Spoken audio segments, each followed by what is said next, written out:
Hey, welcome to my channel, Dave Anderson, Heli-Cool's Helipad. You know, some people say when it rains it pours, and you know, when you have lawn tractor and truck and car and all that kind of stuff, things seem to break, and for me it kind of seems like it breaks all at once. And if you don't get ahead of that, yeah, it seems like you'll never dig your way out.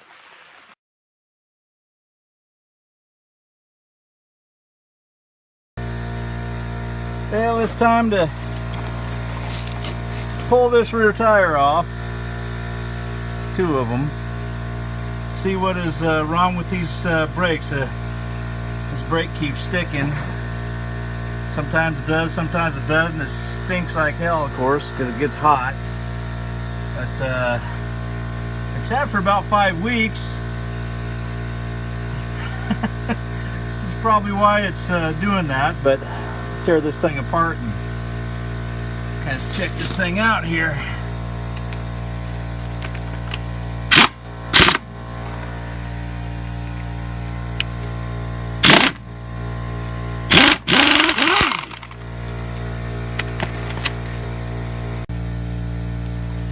Well, you can certainly tell the brake had been chittering. See all this chatter there? It just got hotter. I don't know exactly what's wrong with it yet, but I'm going to be checking this whole thing out. See what the problem is. See if I can't get it fixed today.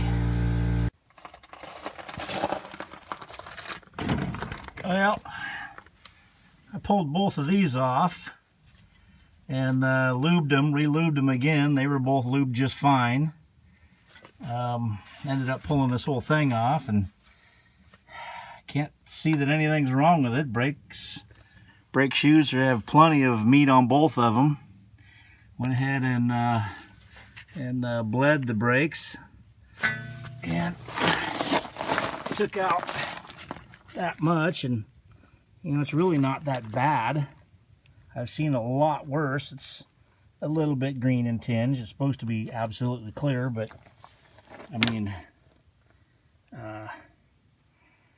you know, for being brake fluid, that's really not bad. I've seen it like green algae practically, and that was really bad. So take it for a test drive and see if this works.